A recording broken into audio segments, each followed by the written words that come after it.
Welcome to school of merit. School of মেরিটের YouTube চ্যানেলে চেনা অচেনা সকল শিক্ষার্থীদের স্বাগত জানিয়ে আজকের আলোচনা শুরু করছি। আজকের এই আলোচনায় থাকছে ত্রিপুরা ইউনিভার্সিটির আন্ডারে বিএ সেকেন্ড সেমিস্টার ওল্ড সিলেবাসের ব্যাক পেপার সাজেশন নিয়ে। তোমরা এই বছর যারা ফোর্থ সেমিস্টারে পরীক্ষা দেবে বা সিক্স সেমিস্টারে যারা অলরেডি পরীক্ষা দিয়ে দিয়েছো, তোমাদের অনেকেই আছো যাদের সেকেন্ড সেমিস্টারে একটা দুটো বা তিনটি পেপারে ব্যাক রয়ে গেছে। তো সেই সেকেন্ড সেমিস্টারের ব্যাক সাবজেক্টগুলোর সাজেশন নিয়েই আমি আলোচনা করব। তো প্রত্যেকটা সাবজেক্টের উপরে আমাদের পৃথক পৃথক ভিডিও রয়েছে। তো এই ক্লাসটিতে আমি যে সাবজেক্ট নিয়ে কথা বলবো সেটি হচ্ছে বেঙ্গলি। তো বেঙ্গলি সাবজেক্টে তোমাদের যে 4টি ইউনিট রয়েছে, সেই 4টি ইউনিটে বাছাই করা কিছু প্রশ্ন রয়েছে তোমাদের জন্য। তো এই বাছাই করা প্রশ্নগুলোর মধ্য থেকে যে প্রশ্নগুলো বেশি বেশি ইম্পর্টেন্ট, আমি সেই প্রশ্নগুলো তুলে ধরার চেষ্টা করব। প্রথমত বেঙ্গলি ব্রড কোশ্চেনগুলো নিয়ে আমি কথা বলছি। তো ব্রড কোশ্চেন তোমরা জানো, তোমাদের 4টা ইউনিট থেকে ব্রড কোশ্চেন পরীক্ষাতে আনসার করতে হবে। তো ফার্স্ট ইউনিটে যদিও আমি তোমাদের জন্য 3টা ব্রড কোশ্চেন সাজেশন করেছি। তো সেই 3টা ব্রড কোশ্চেন, কোন 3টা ব্রড কোশ্চেন আমি সাজেশন করেছি সে 3টা আগে আমরা প্রথমত দেখে নিই। তারপর সেই 3টা থেকে যে দুটা বেশি ইম্পর্টেন্ট হবে সেই দুইটা আমি সিলেক্ট করে দেব। তো প্রথমে আমি যে প্রশ্ন রেখেছি চন্দ্রশেখরের উপর, তোমরা স্ক্রিনে দেখতে পাচ্ছ যে চন্দ্রশেখর চরিত্রটি বিশ্লেষণ করে এই চরিত্র সৃষ্টিতে ঔপন্যাসিক বঙ্কিমচন্দ্র চট্টোপাধ্যায়ের দক্ষতার পরিচয় দাও। অর্থাৎ চন্দ্রশেখরের চরিত্রের উপরে এখানে এই কোশ্চেনটা রাখা হয়েছে। এবং সেকেন্ড আরেকটা প্রশ্ন তোমাদের জন্য রাখা হয়েছে, উপন্যাসের নায়ক সাধারণত কিরূপ হতে পারে তা আলোচনা করে চন্দ্রশেখর উপন্যাসে নায়ক বিচার করো।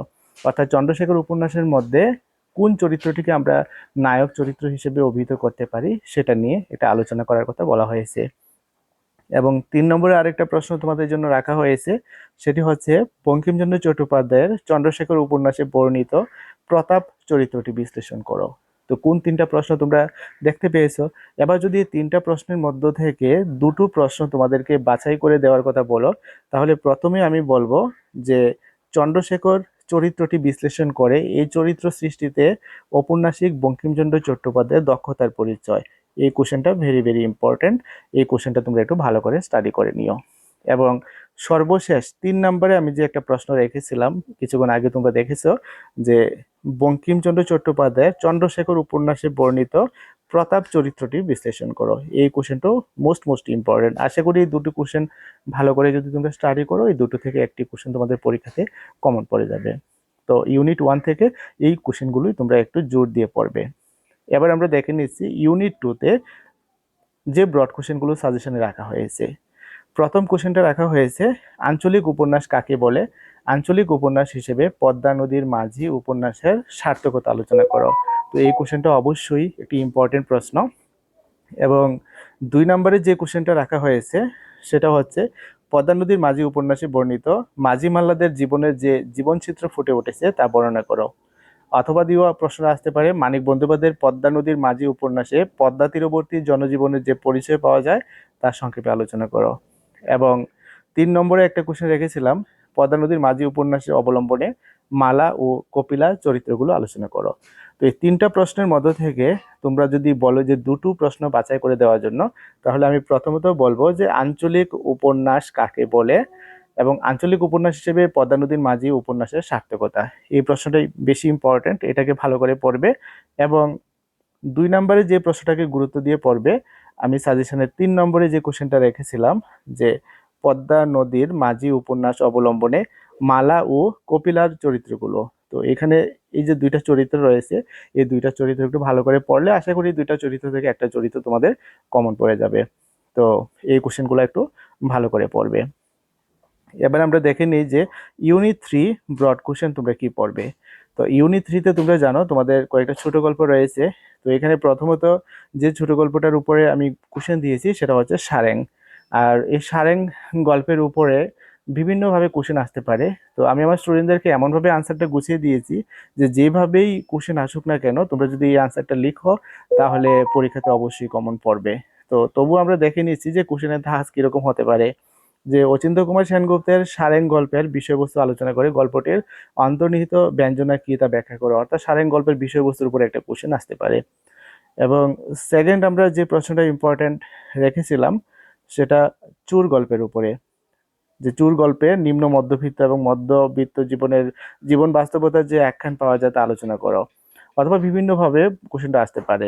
অর্থাৎ চোর গল্প এবং সারেং গল্প এই দুইটা আমরা রেখেছি, এবং 3 নম্বরে আরেকটা প্রশ্ন তোমাদের জন্য রেখেছি, যেটা হচ্ছে ছোট লোক গল্প, ছোট লোক গল্পের বিষয়বস্তু। তো এখানে তোমাদের বলে রাখি যে 3টা প্রশ্ন আমি সাজেস্ট করেছি, 3টা থেকে যে কোনো 2টো প্রশ্ন যদি তোমরা পড়ে যাও তাহলে অবশ্যই তোমাদের পরীক্ষাতে কমন পড়বে। তোমরা শুধু এটাই জেনে রাখো যে কোন 3টি প্রশ্ন এবার তোমাদের জন্য মোস্ট ইম্পর্টেন্ট, অর্থাৎ সারেং, ছোট লোক এবং চোর, এই 3টা গল্পের মধ্যে থেকে যে কোনো 2টো গল্পের উপরে তোমরা ব্রড কোশ্চেন পড়ে গেলে তোমাদের পরীক্ষাতে কমন পড়বে। এবার দেখে নিই আমরা ইউনিট 4 থেকে। তো ইউনিট 4-এ তোমাদেরকে এবার সাজেস্ট করা হয়েছে যে 2টো প্রশ্ন। প্রথম প্রশ্নটা হচ্ছে ভারতবর্ষের ইতিহাস। সেই ভারতবর্ষের ইতিহাসের উপরে রবীন্দ্রনাথ ঠাকুরের ভারতবর্ষের ইতিহাস যে প্রবন্ধটা রয়েছে তার উপরেই কোশ্চেন দেওয়া হয়েছে। তো মূল বক্তব্য বা মূল বিষয়বস্তু অবশ্যই এই কোশ্চেনটাকে ভালো করে পড়বে, এই কোশ্চেনটা থেকে পরীক্ষাতে কমন পড়বে। এবং 2 নম্বরে যে প্রশ্নটা তোমাদের জন্য ইম্পর্টেন্ট রাখা হয়েছে সেটা হচ্ছে শকুন্তলা প্রবন্ধ। তো রবীন্দ্রনাথ ঠাকুরের শকুন্তলা প্রবন্ধের উপরে শেক্সপিয়ারের টেম্পেস্ট নাটকের সহিত কালিদাসের শকুন্তলার তুলনা সহজেই মনে উদিত হতে পারে, এই একটা কোটেশন রয়েছে এখানে, এই কোটেশনের উপর ভিত্তি করে একটা কোশ্চেন আসতে পারে। তো অথবা অন্যভাবে কোশ্চেনটা ঘুরিয়ে আসতে পারে যে এই দুই কাব্যকে পাশাপাশি রাখিলে উভয়ের ঐক্য অপেক্ষা বৈসাদৃশ্যই বেশি ফুটিয়ে ওঠে। শকুন্তলা প্রবন্ধ অবলম্বনে এই ঐক্য ও বৈসাদৃশ্য নির্ণয় করো। এই দুটো কোশ্চেনই বেশি বেশি ইম্পর্টেন্ট। এই দুটি কোশ্চেন তোমরা ভালো করে পড়লে আশা করি এই দুটো থেকে কমন পড়ে যাবে। আর শর্ট কোশ্চেনের কথা যদি বলো, যদিও এখানে শর্ট কোশ্চেনের উপরে আমি সাজেশন করে দিয়েছি, তো এটাকে অবশ্য সাজেশন বলে না, কারণ এক একটা টপিকের উপরে আলাদাভাবে পৃথকভাবে এখানে কোশ্চেন আনসার দেওয়া হয়েছে, ইম্পর্টেন্ট কোশ্চেন আনসার। তো এগুলো থেকে আলাদা করে কিছু বাছাই করার নেই, কারণ ছোট প্রশ্ন থেকে সেরকমভাবে সাজেশন তৈরি করা যায় না। তো এখানে যা দেওয়া হয়েছে সবগুলো তোমাদের পড়তে হবে। তো মোটামুটি আশা করি এই ক্লাসটি থেকে বা এই আলোচনা থেকে তোমরা মোটামুটি একটা ধারণা করে নিতে পেরেছো যে বাংলার জন্য কোন কোশ্চেনগুলো পড়তে হবে। তো আমি যেগুলো সাজেশন করেছি এগুলো ভালো করে একটু পড়বে। তো আশা করি তোমাদের সেই ব্যাক সাবজেক্টটা ওভারকাম করতে পারবে এবং সহজেই তোমাদের এই ব্যাক পেপারটা ক্লিয়ার হয়ে যাবে। তো প্রত্যেকে ভালো থেকো, সুস্থ থেকো, এবং তোমাদের প্রত্যেকের পরীক্ষা ভালো হোক এই শুভকামনা রেখে আজকের এই বেঙ্গলি সাবজেক্টের আলোচনা এখানে শেষ করছি।